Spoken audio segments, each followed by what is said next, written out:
suole okpokpor can Jehovah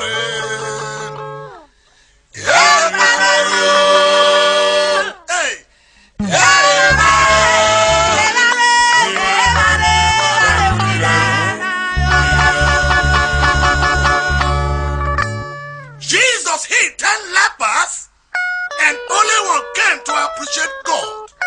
Mind you, if you cannot value penny, you cannot value pounds. Suole okpokpor can Jehovah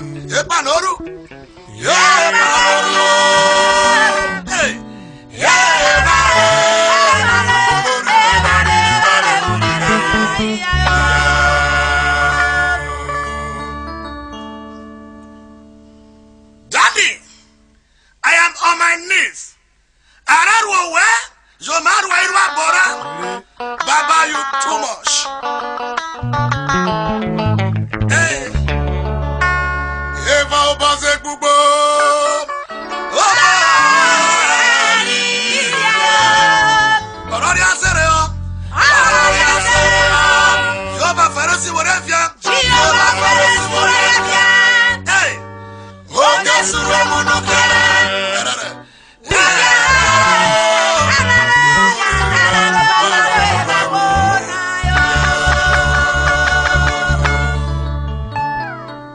God is a compassionate God. Israel shall be witnessed by the whole world.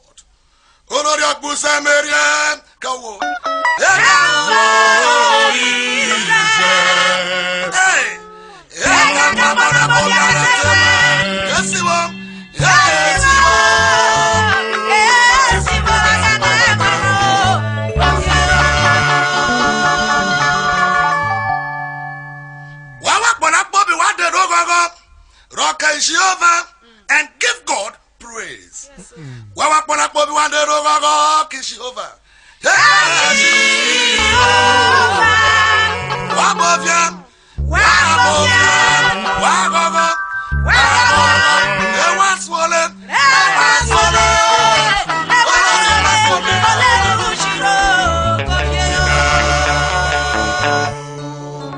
The children of God lives in the sanctuary to praise God with their instruments, with their voices, according to David in Psalm 150. While Satan and his children lives in the mortuary.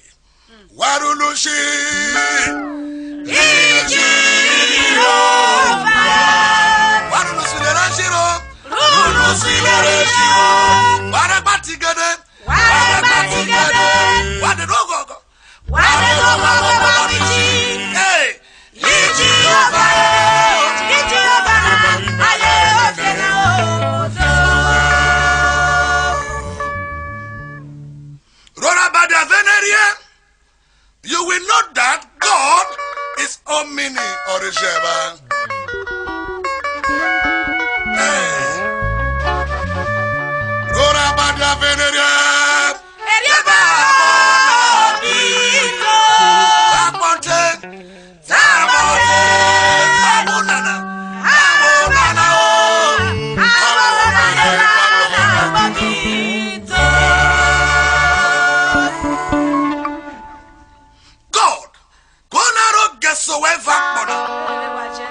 Look east, north, south, west, or warrior or of the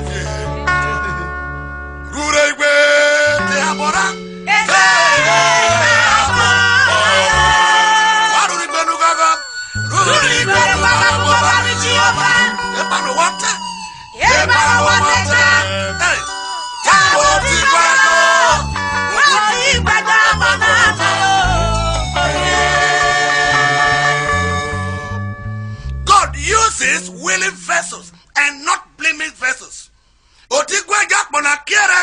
Make a U-turn now.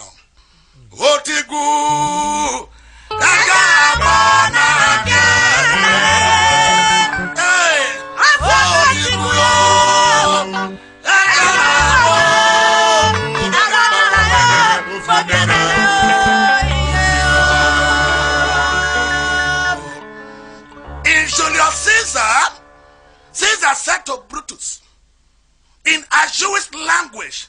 Tano, ete brute. Meaning, you too, hear me. Pastors are many, but men of God are few.